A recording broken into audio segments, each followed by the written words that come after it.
Bem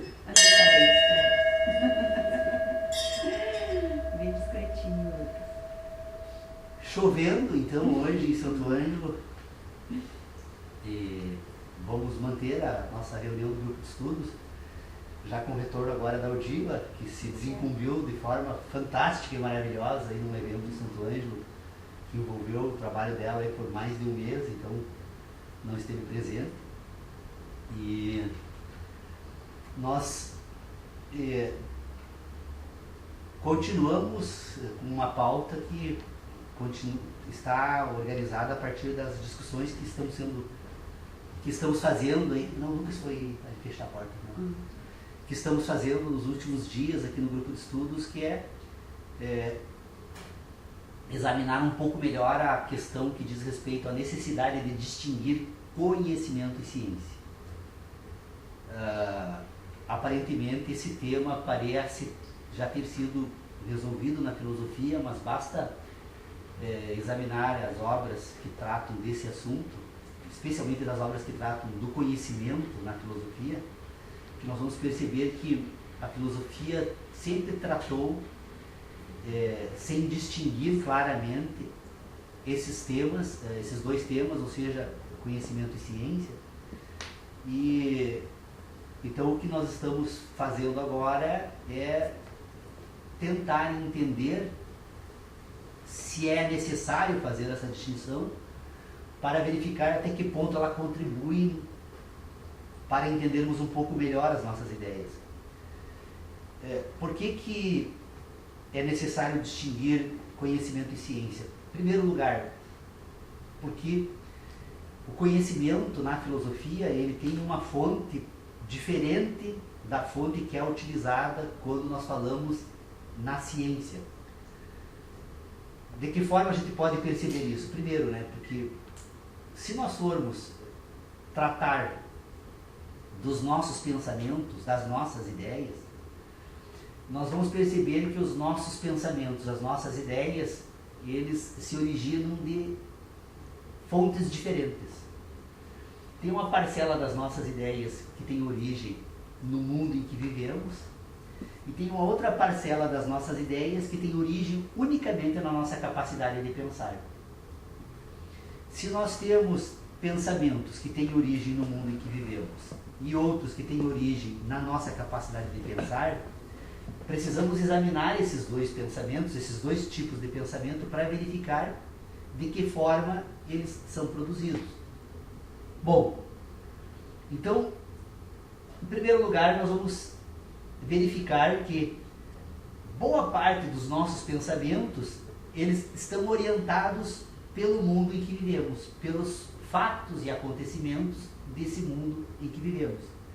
Então, esse mundo em que vivemos, ele é percebido por todos nós por meio das nossas sensações. Nós percebemos que o mundo existe porque nós conseguimos vê-lo, conseguimos ouvi-lo, conseguimos degustá-lo, cheirá-lo e apalpá-lo. Então, porque nós utilizamos desses 5 sentidos, nós percebemos a existência do mundo em que vivemos.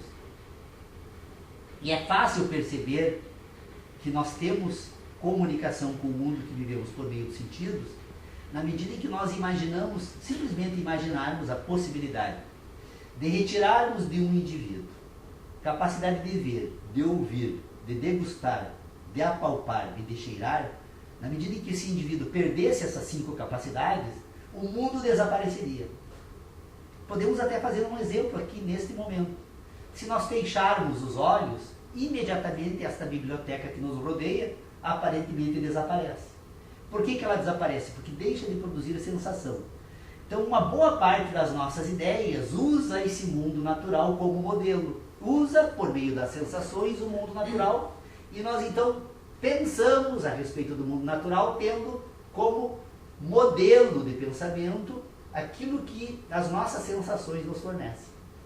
Então, este mundo natural que nós pensamos por meio das sensações, ele constitui uma forma, um meio, então, de ideia ele constitui um meio, aliás, para as nossas ideias que precisa ser distinguido. Nós temos uma parte das nossas ideias que utiliza, então, as ideias utilizam o mundo natural como modelo, e quem permite que o mundo natural seja utilizado como modelo são as nossas sensações.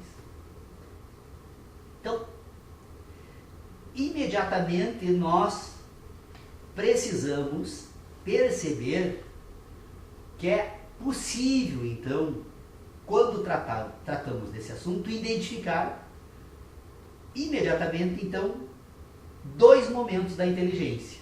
Um momento, então, que é composto pelo mundo natural, que vai ser utilizado como modelo, e um outro momento agora que é composto pelas ideias do mundo natural. Entre o mundo natural que se apresenta como modelo e as ideias do mundo natural temos o homem, que é ele que pensa, não teríamos como tirar o homem desse meio. E no homem, o que ele utiliza, então, para produzir esses pensamentos são as sensações. Esse mundo natural que produz sensações, então, nós falamos que é aquele que nos fornece o material para o conhecimento. A matéria do conhecimento é dada pelo mundo natural. Por isso que quando nós vamos tratar depois do conhecimento científico, nós vamos perceber que o conhecimento científico tem uma matéria. A palavra conhecimento científico, na verdade, é uma palavra composta. Ela fala de conhecimento científico porque tem conhecimento e tem ciência. Portanto, conhecimento científico não trata de uma única questão. Trata de duas. Trata do conhecimento e trata da ciência. Por isso que é conhecimento científico. Quando o conhecimento científico exige a matéria do conhecimento, nós vamos tratar então do conhecimento. Quando a ciência exige a matéria, ela está exigindo então o conhecimento. Então temos conhecimento científico, conhecimento, ciência.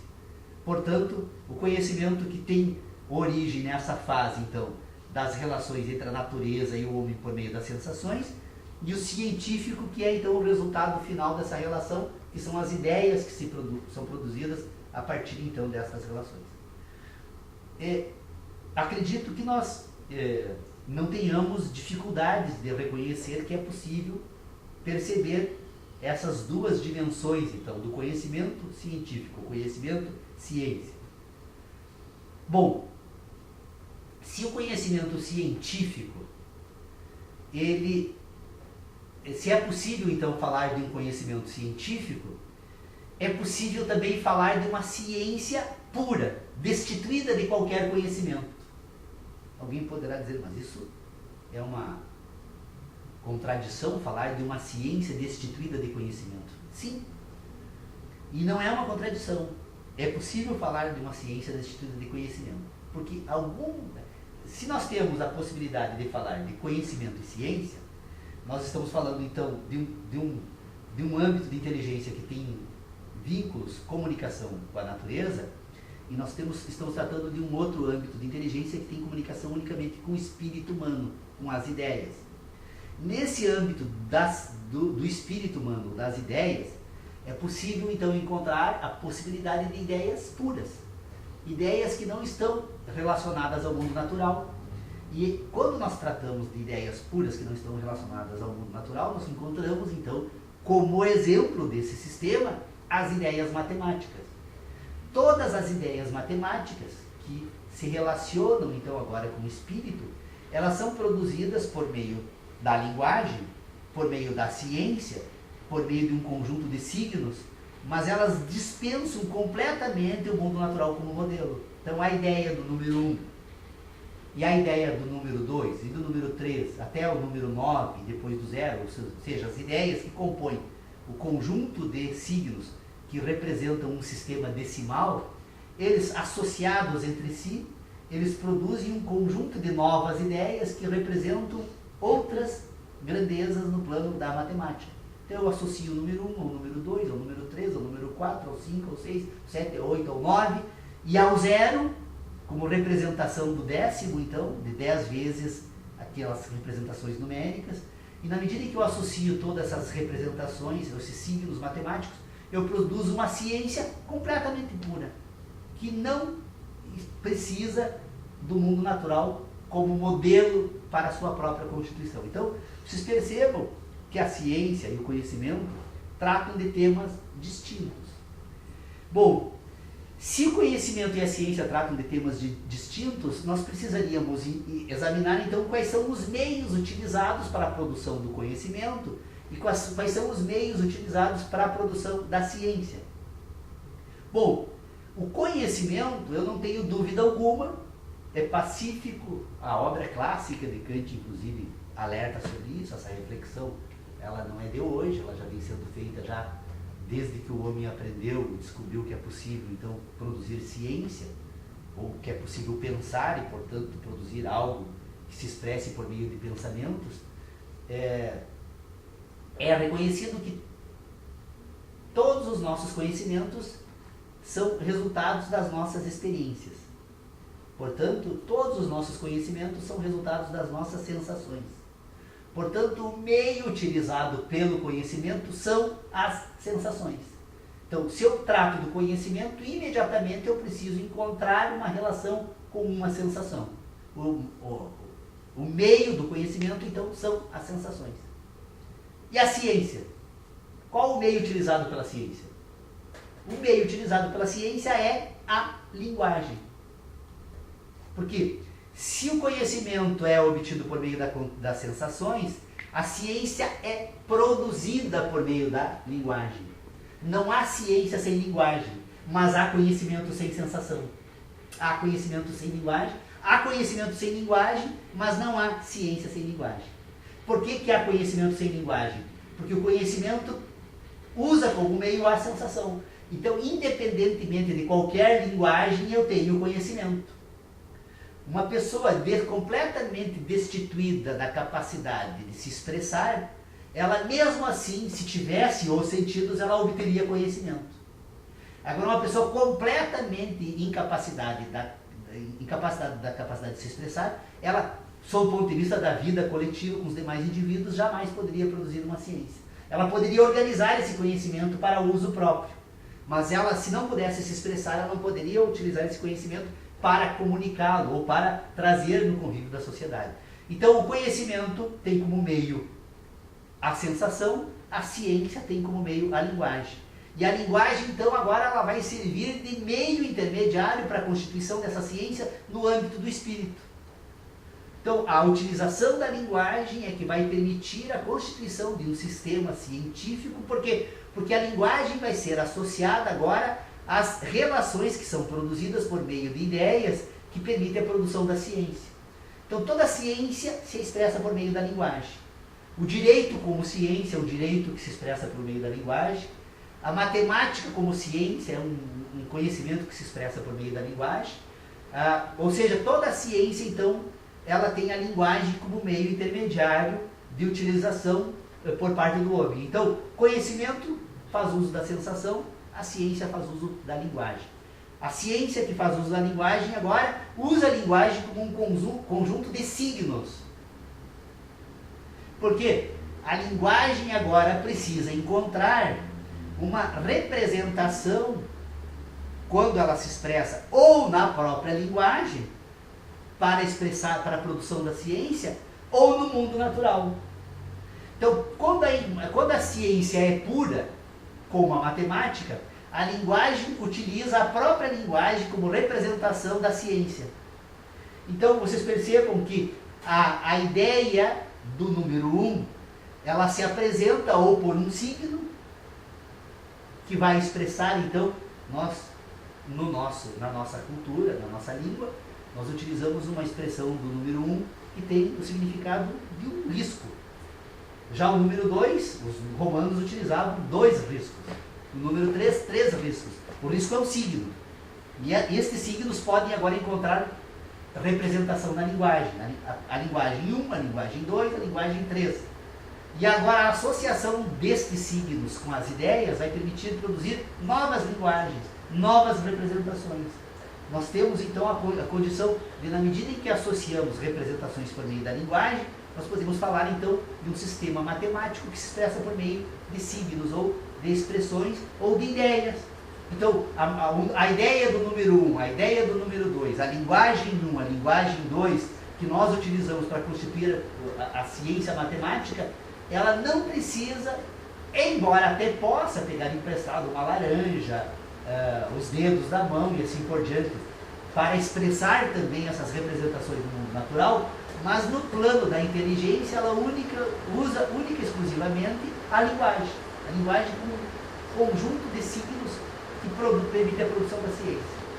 Então, se a ciência tem a linguagem como meio e o conhecimento a sensação, toda vez que nós formos tratar, então, destes meios utilizados pelos seres humanos para pensar, nós vamos perceber, então, que os nossos pensamentos, ora, fazem uso das sensações para substituir a função do signo, no sentido de representação pura, né? Ou ora elas fazem uso do próprio signo como representação da ideia.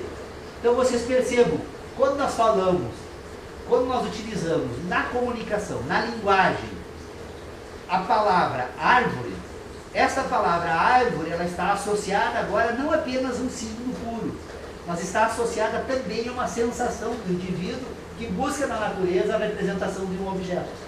Então eu tenho a sensação da árvore, que ela agora vai ocupar o papel do signo, juntamente na linguagem, e vai se expressar, se comunicar com um sistema de ideias.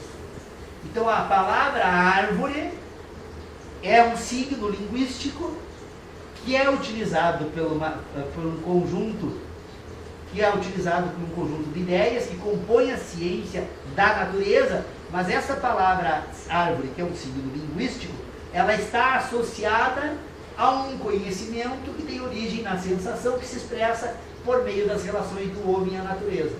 Então eu tenho a árvore no mundo natural, essa árvore produz uma sensação, essa sensação no plano da ciência, então agora ela é associada à linguagem, e ao associar a linguagem à palavra árvore, eu passo a utilizar então esta associação, este signo, para falar que eu agora vou produzir então uma ciência da natureza, uma ciência sobre as árvores. E na medida em que eu refino agora estas sensações, eu então agora vou para a natureza, retorno para a natureza, passo a classificar as árvores a partir da espessura do seu tronco, a partir das características das suas folhas, a partir dos frutos que ela produz, e eu vou agora ressignificando estas representações por meio da linguagem, e este aprimoramento do conhecimento, ela vai aprimorando agora um conjunto de signos, e o primor do conjunto de signos que vai permitir produzir uma ciência, então, cada vez mais próxima daquilo que o homem, quando voltar a tratar do mundo natural, vai encontrar nesse percurso que ele faz entre as suas ideias, a linguagem, as sensações e o objeto. Vocês percebam, então, que se nós formos retomar as discussões que já fizemos em outras oportunidades aqui, nós poderíamos dizer o seguinte, então. Nós temos o mundo natural, o universo em movimento. Esse universo, ao mover-se, ele imprime sensações no homem. Estas sensações impressas no homem vão compor aquilo que ele vai produzir como conhecimento. Este conhecimento agora, ele vai, por meio da capacidade racional de produção de ideias e da linguagem, então, ele vai ser associado entre si, e esta associação destas representações por meio da linguagem vai permitir que esse homem produza então aquilo que nós vamos chamar de conhecimento. Esse é de ciência. Essa ciência vai se dar aonde? No âmbito do espírito humano. Então, a ciência é sempre de natureza espiritual, a ciência sempre se dá no âmbito das ideias, e a ciência sempre vai ser relacionada por meio da linguagem. Então, todo conhecimento científico tem um conjunto de associações que são feitas por meio da linguagem, que vai compor então aquilo que nós vamos chamar de ideias ou de ciência.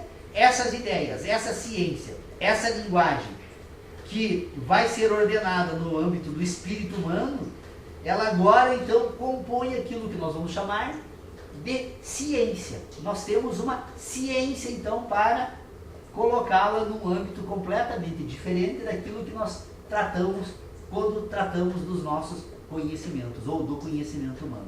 Conhecimento então voltado para o homem e as suas relações com o mundo natural, a ciência como algo voltado para o homem e as suas ideias.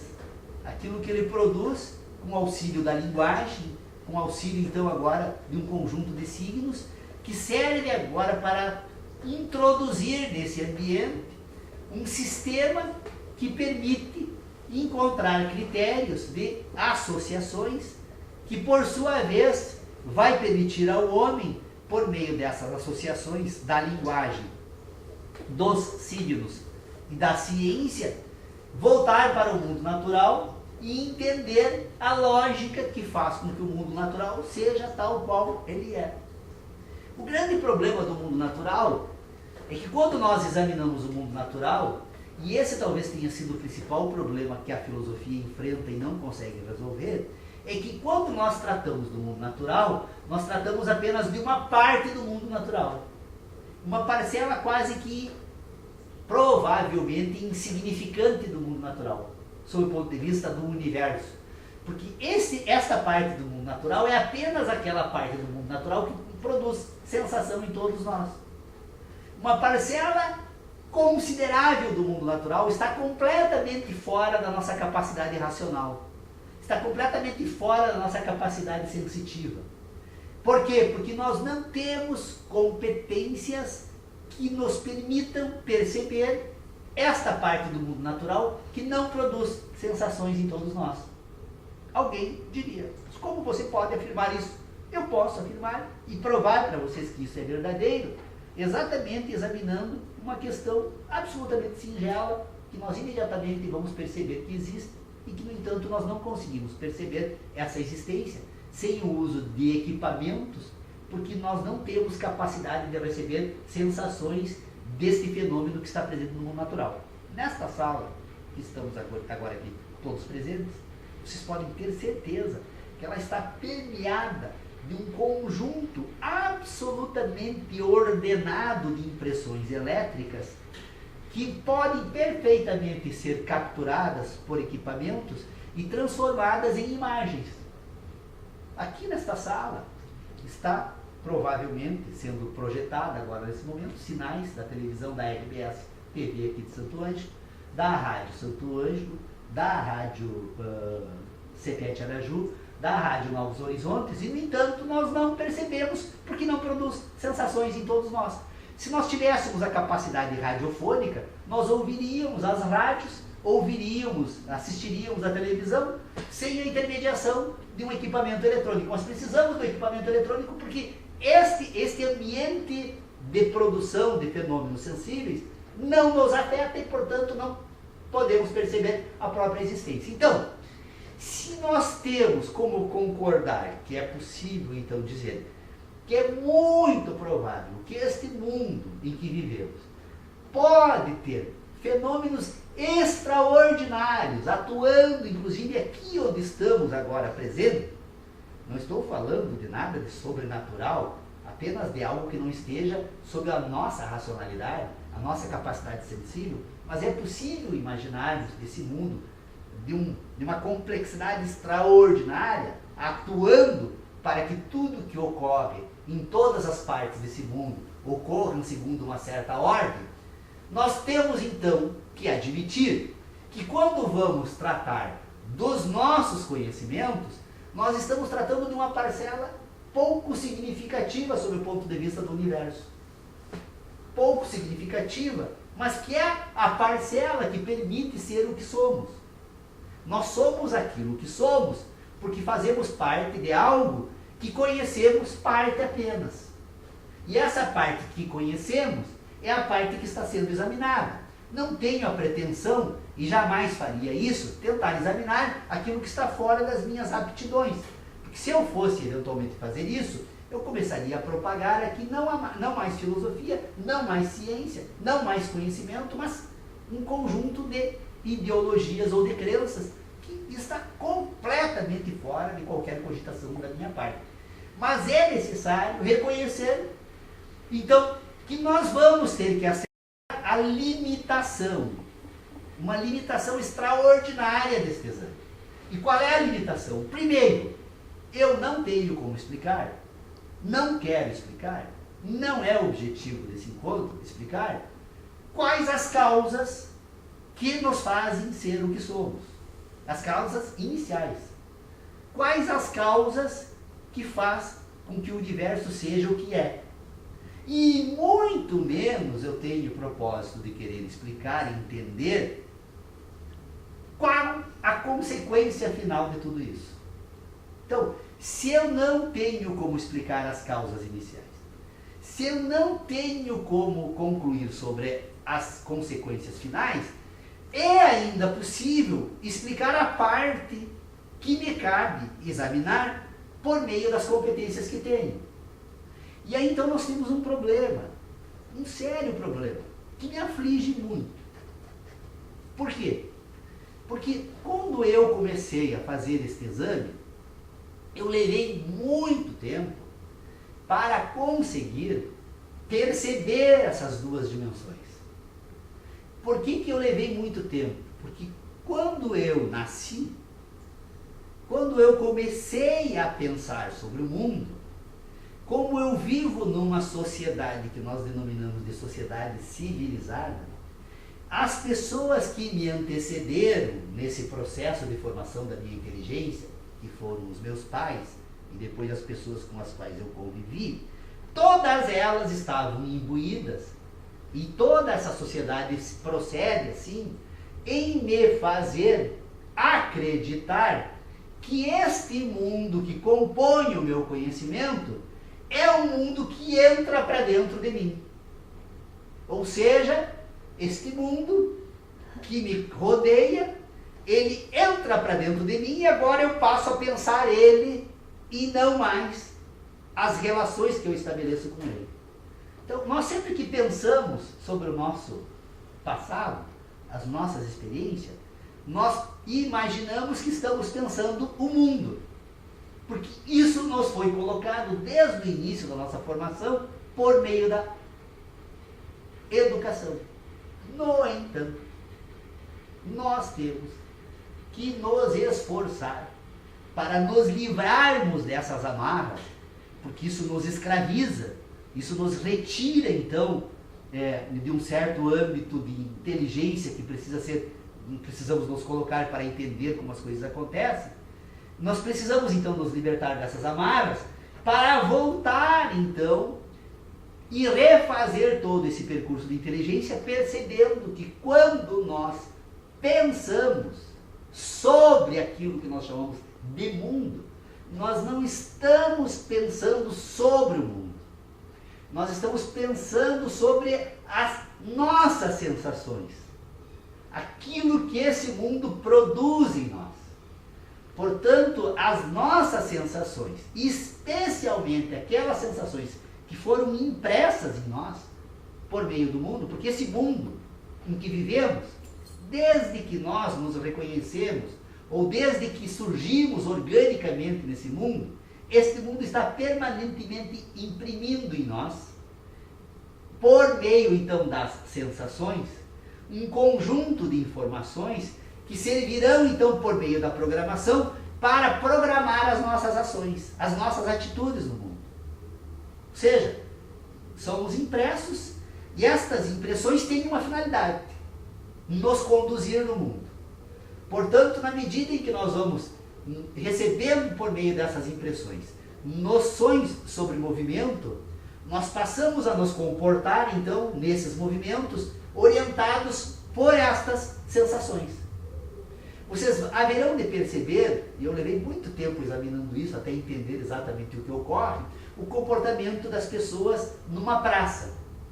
As pessoas que percorrem uma praça, normalmente as praças, elas são compostas por espaços de movimentação humana.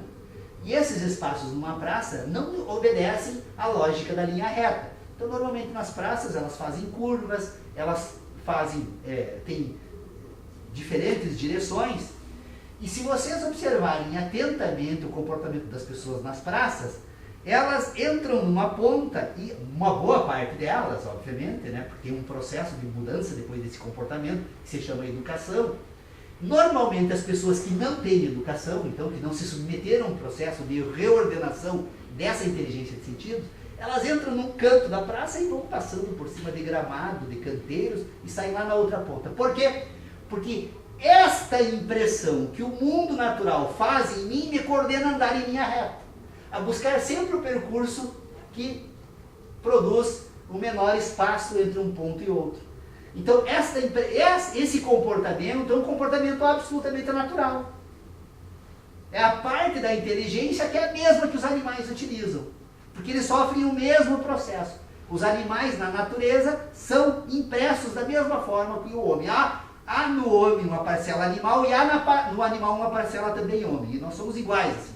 Então, as pessoas vão se dirigir em linha reta porque essas impressões do mundo natural fazem com que os seres humanos se comportem dessa forma, fazem com que os animais se comportem dessa forma. E, portanto, nós somos orientados naturalmente. Para transformar esse comportamento, precisamos, então, agora, por meio de um ritual, que se chama educação, transformar essa atitude. Então, o que muda entre as pessoas que atravessam a praça de linha reta e as pessoas que atravessam a praça utilizando os canteiros ou os espaços destinados à movimentação humana são os processos utilizados por meio da educação para que esse comportamento seja obtido. Essa é a razão pela qual eu sempre digo, se nós queremos fazer, presidenta Dilma, não sei se um dia vai ouvir o que eu estou falando aqui, mas alguém que trabalha contigo provavelmente pode, sim, querem fazer uma revolução na educação brasileira, mas a verdadeira revolução não precisa massacrar as coitadinhas das crianças, que ficam às vezes 4, 5, 6 horas ouvindo conversas em sala de aula. Façam elas atravessar na faixa de segurança. Façam elas serem educadas para que nenhuma delas passe fora da faixa de segurança. A partir daí, assumindo o controle dessa inteligência de sentidos, porque a função de atravessar a faixa de segurança não é para pôr novas ideias na cabeça da criança. Não, ela não precisa de novas ideias, porque eles fazem dentro da sala de aula. É fazer ela assumir o controle da inteligência de sentido, aquela que foi impressa nela, que manda ela se conduzir por linha reta. Na medida em que ela perceber essa necessidade na faixa de segurança, ela passa a utilizar os canteiros, as linhas de trânsito, as passarelas nas praças, em todos os demais lugares. Então, vocês percebam a importância de entender as razões pelas quais o conhecimento tem ordenações diferentes das ideias. Ontem mesmo, eu fui participar de um evento, me convidaram para organizar a Semana do Meio Ambiente. E imediatamente, vamos fazer palestra aqui. Vocês querem fazer alguma coisa para o meio ambiente? Não façam palestras. As pessoas se aborrecem, ouvem porque são obrigadas, vão para as escolas, né? E aí ficam lá falando, porque você não deve sujar o rio. Ora, essa palavra, você não deve sujar o rio, ela só vai ter sentido na medida em que a criança for orientada para, quando sair na rua, não seguir aquela coordenação do conhecimento que diz o seguinte: tudo aquilo que está com você, que não te serve, joga fora. Isso é um comportamento natural do indivíduo. Ele está andando num determinado local, algo sobra, não serve mais para os seus interesses, para as suas necessidades vitais, joga fora. Isso é um comportamento normal, qualquer um age assim. O cão que comeu o osso até não ter mais absolutamente nada, aonde ele não eliminou completamente a possibilidade de comer aquele osso, ele joga fora. O ser humano age da mesma forma com os demais objetos. Só que o processo de educação envolve, então, um novo ritual. Algo que transforma esse processo que foi impresso na inteligência por meio do conhecimento.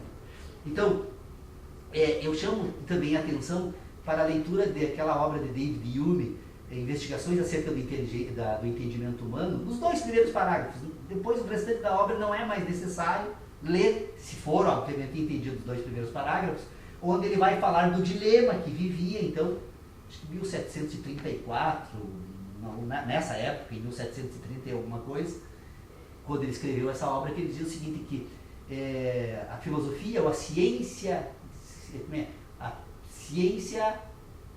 ele usa um termo que eu gostaria de relembrar aqui, a ciência moral, ou a filosofia da sua época, enfim, é o que ele diz, a filosofia da sua época estava num duplo dilema, né? Ou ela se voltava, então, para a educação, pelo aprimoramento da educação humana, ou ela se voltava para o aprimoramento da capacidade humana de entender, do entendimento humano. Então, dizia ele que era esse o drama da sua época. Infelizmente, nós abandonamos este foco voltado para o aprimoramento da educação ou do conhecimento, né?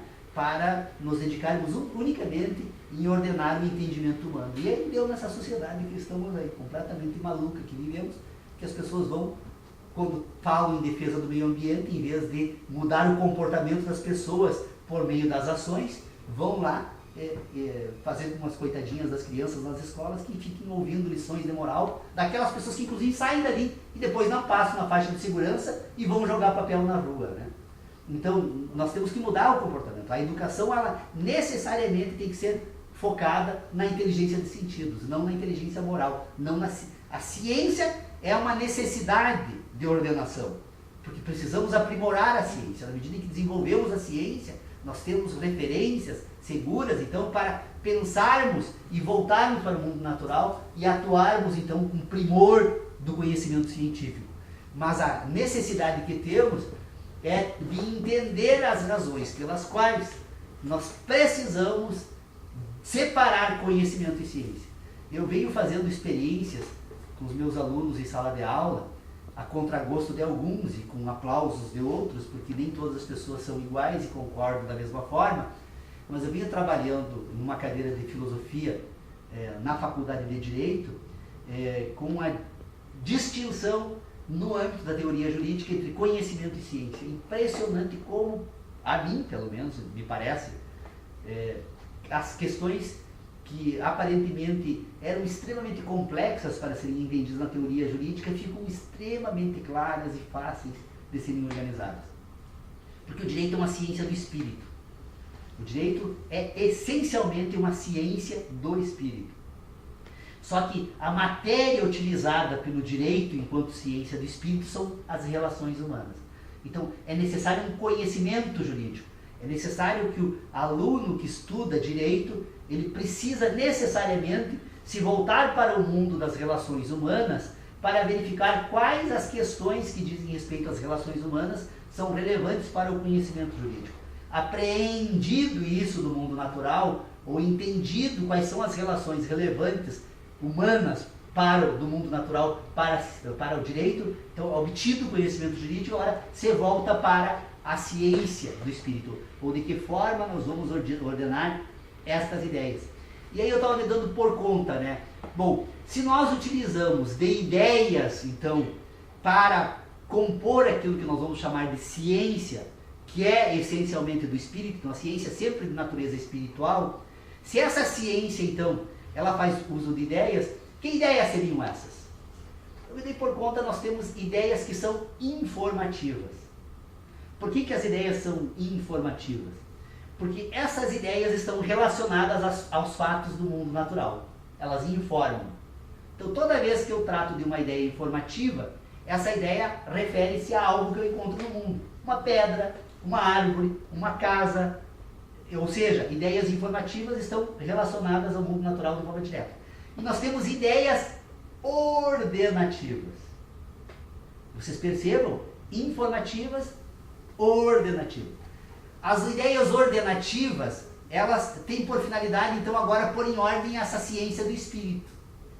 Enquanto que a ideia informativa tem por finalidade apontar para o mundo natural, se nós fôssemos usar no nosso sistema de ideias, a gente gosta muito em sala de aula usar setas, né? Então a ideia informativa seria uma seta apontada para o mundo natural. Está lá, é aquilo. Por isso ela é informativa. As ideias ordenativas agora, elas ordenam nas ideias estas setas entre si.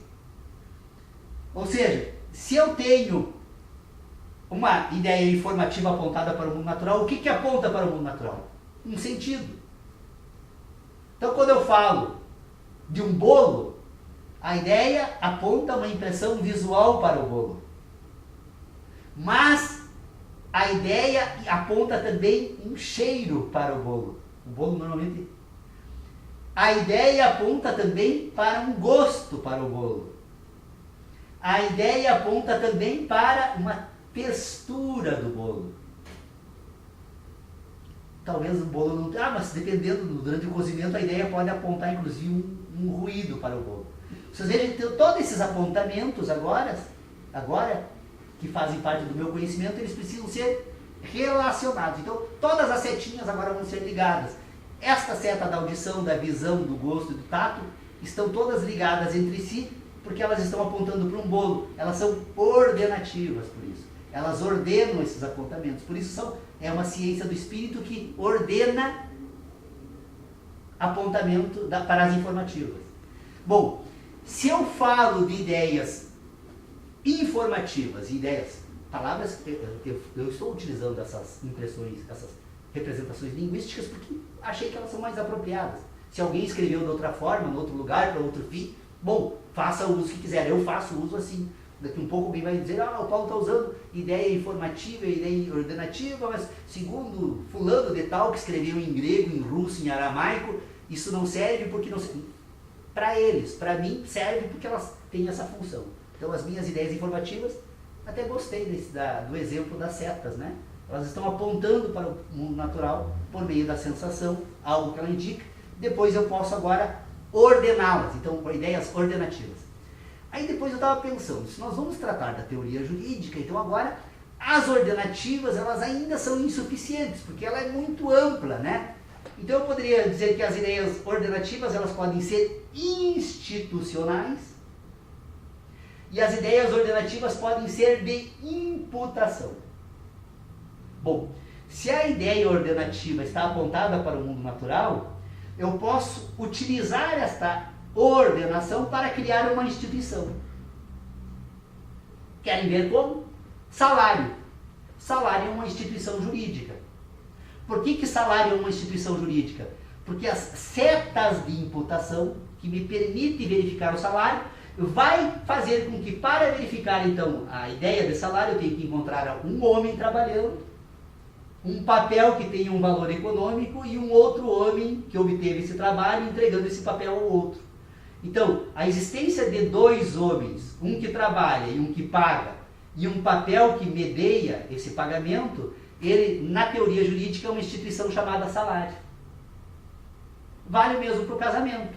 Um homem e uma mulher, que estão os dois relacionados numa relação afetiva. Esta relação afetiva pode, na medida em que estas relações se estabelecem no plano cumprindo uma série de questões que dizem respeito à instituição, se transforma em um casamento.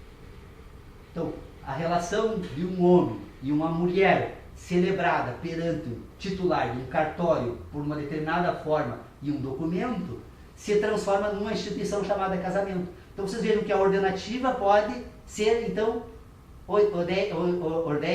ideia ordenativa institucional.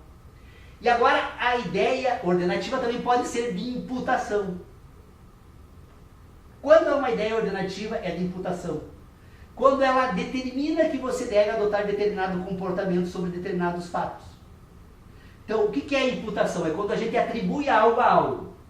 Então, uma ideia ordenativa de imputação, ela diz o seguinte: em certas circunstâncias você deve considerar certo, em certas circunstâncias você deve considerar errado, em certas circunstâncias é tolerado, é proibido, é permitido, é facultado.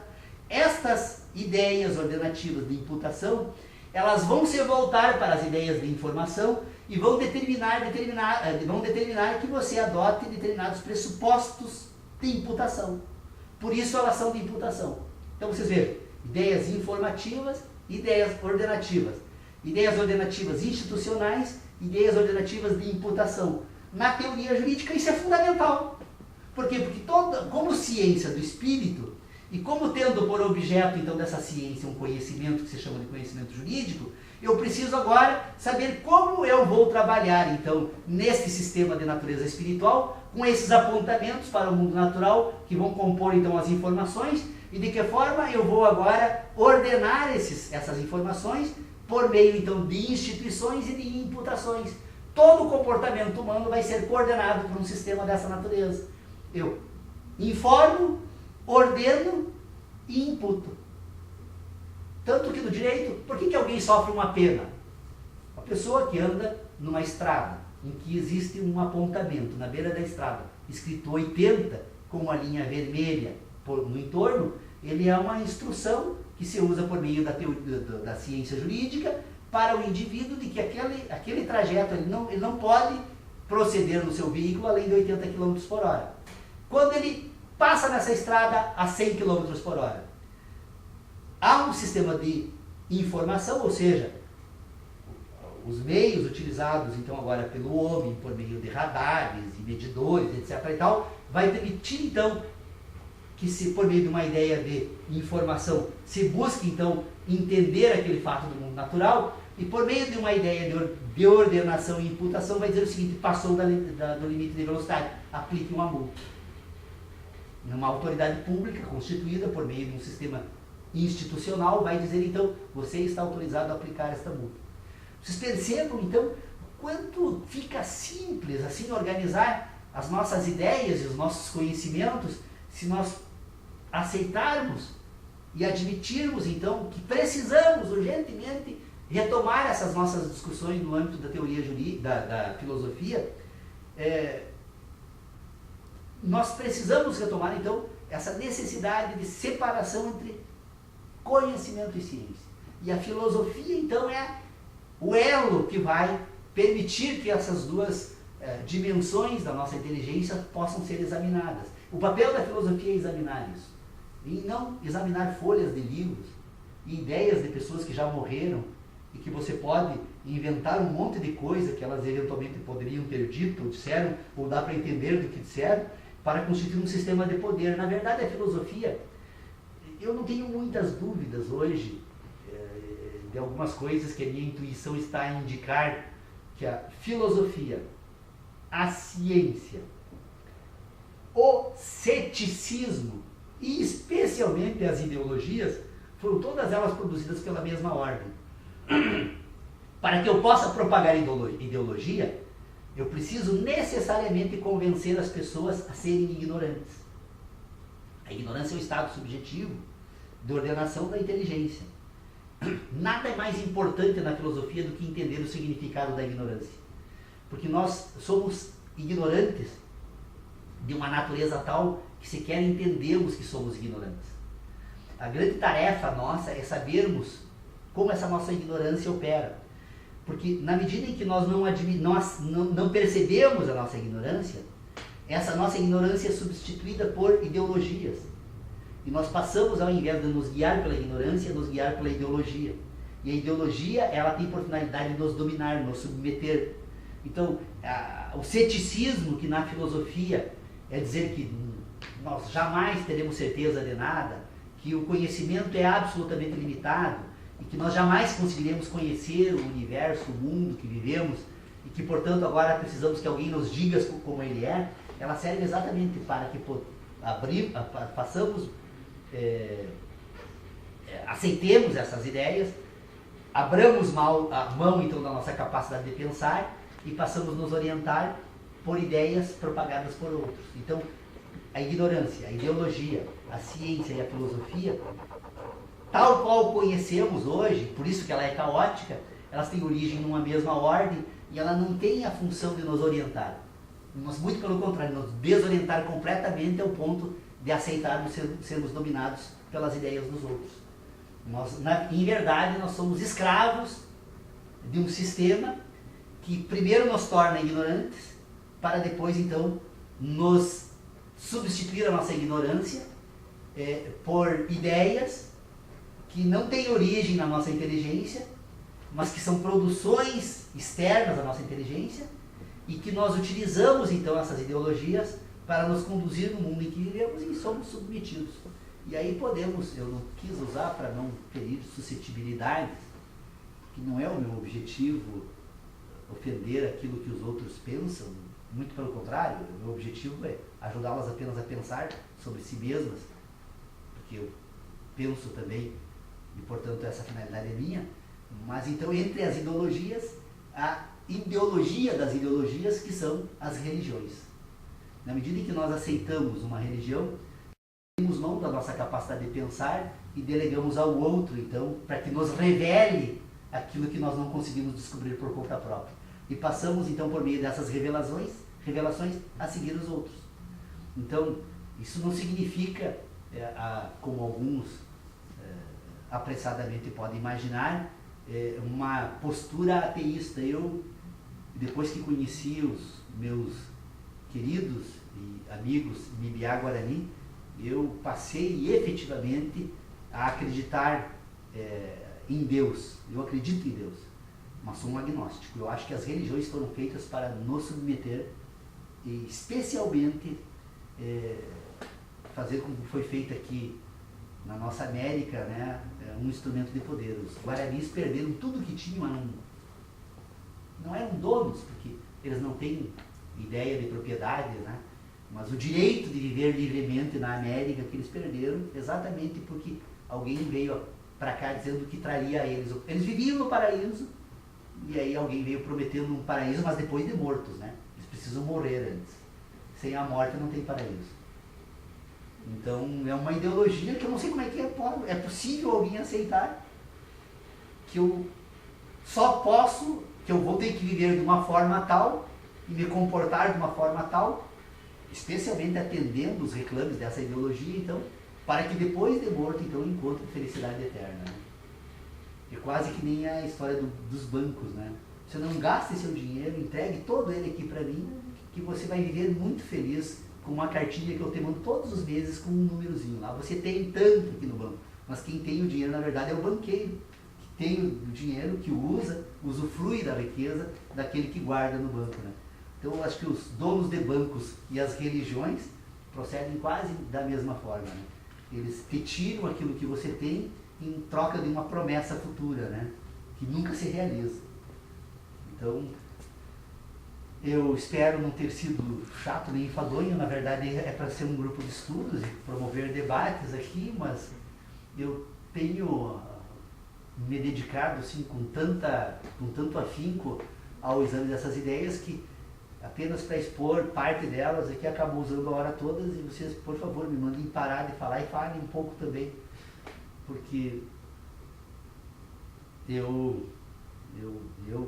na verdade não estou aqui para ensinar nada para ninguém.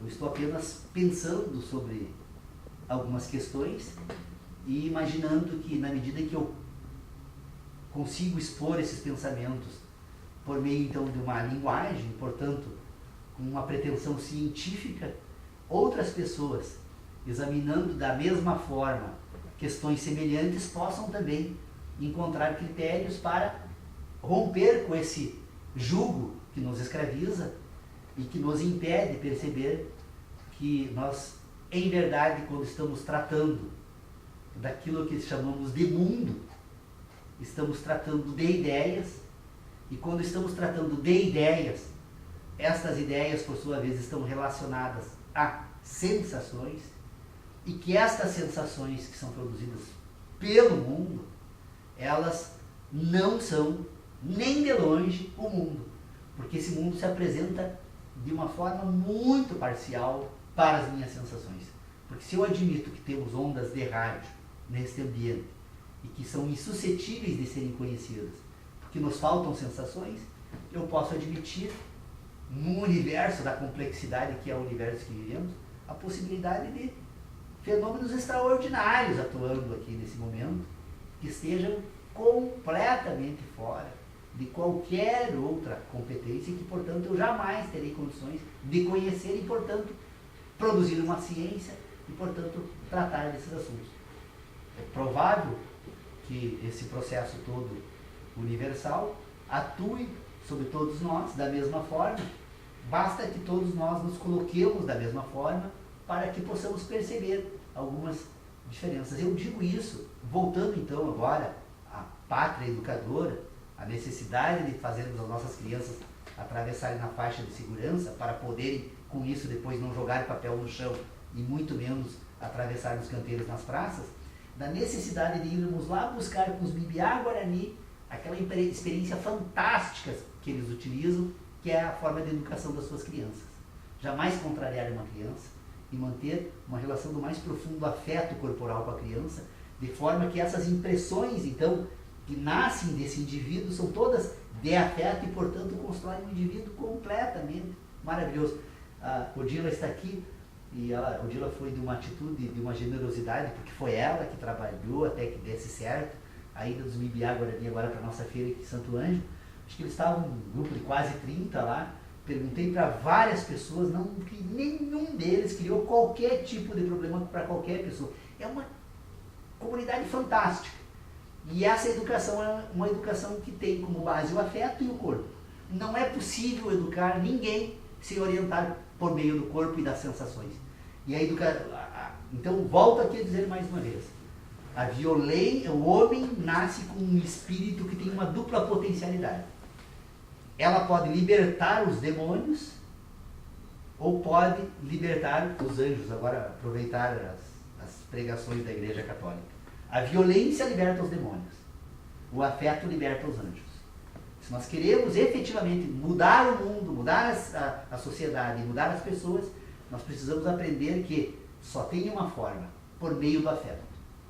O afeto e fazer o homem voltar a entender o mundo como algo do qual ele faz parte e que ele não tem por finalidade de submeter. Ora, imaginar que o homem foi feito para submeter o mundo, os animais e todos os outros seres. Isso é de uma... olha, não tenho palavras para expressar. Então, o homem foi feito para viver em harmonia com os outros homens e com a natureza. Isso só se dá por meio do afeto. O homem que não liberta os seus anjos vai necessariamente libertar os seus demônios. E é por isso que vivemos numa sociedade. 160 pessoas são mortas todos os dias no Brasil.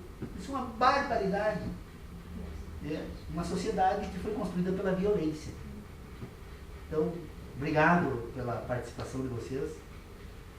E até o próximo sábado. Não, no próximo sábado não teremos reuniões. Nós não estaremos impossibilitados de comparecer, mas no outro com certeza estaremos aqui novamente. Obrigado.